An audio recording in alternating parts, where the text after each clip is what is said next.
People didn't want to talk to me very much after that. It was a pretty difficult time.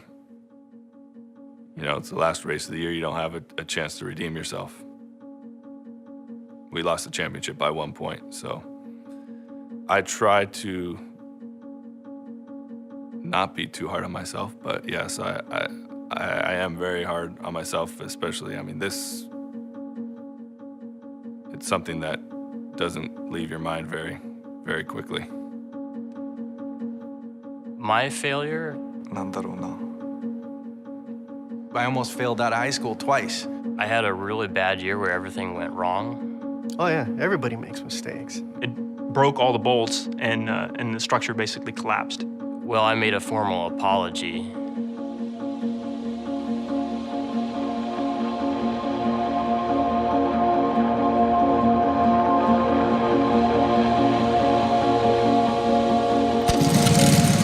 I can remember when I was out at the go-kart track one day, you know, you use a stopwatch and time the lap, and I remember I kept giving myself like 1 second less. Like, okay, was that 41 seconds that time? Was that 40 seconds that time to get around? I like to be able to see the improvement, and with racing, it's very obvious. You know, I can see the direct result of my effort. We're in Homestead, Florida. This is my first IndyCar race, then there was a crash. I don't remember anything, but the car was on fire and, you know. My brain was covering up for the fact that this was a bit of a heightened situation, that I shouldn't be aware of what's going on right now, but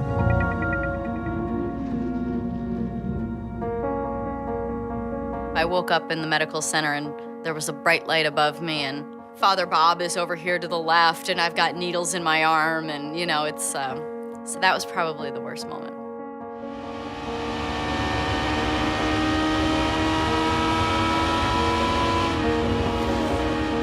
You're driving your car and you feel frightened a little bit. We bump up against that feeling as much as we can to try and push that limit further and get comfortable there and then push it again.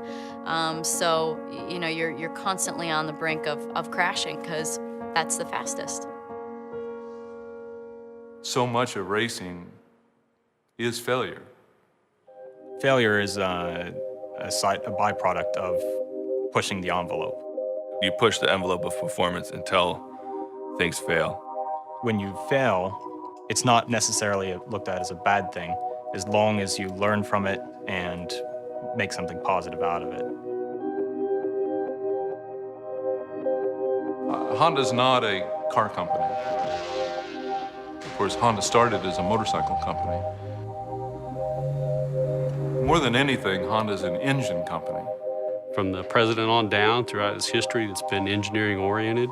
Engineers, for better or worse, always want to change things and advance. これはね、もう全てが本田宗一郎の要求するものが全てそういうことになってます。ですから、まあ100回トライして、99回失敗してもいいんだと。本田宗一郎の考え方そのものが、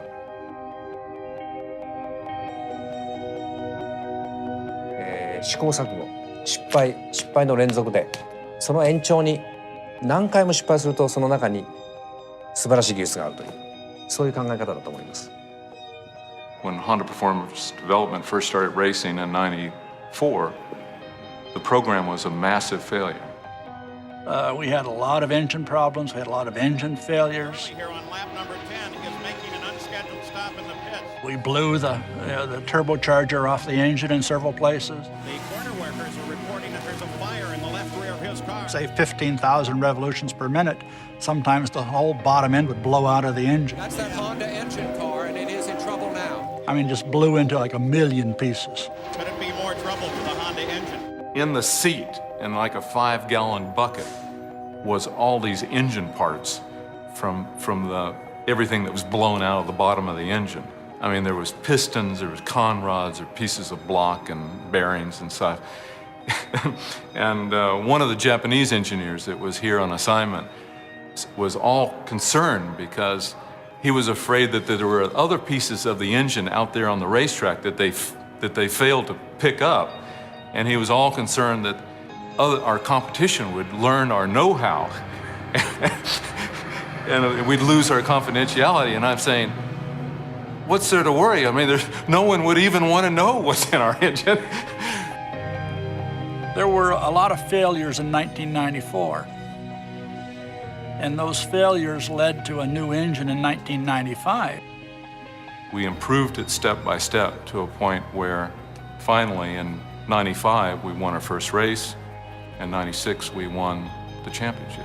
Honda now is the sole supplier of engines for the IRL, or the Indy Racing League. We'd really prefer to have some competition in the series, but perhaps the Honda success drove some of them out. Maybe they'll come back. One of my worst ideas happened the very first week I worked at Honda. And my boss said, okay, I'm going to Japan in a couple weeks and I need proposals for new colors for all the 96 models. It's like Civic and Accord wagon.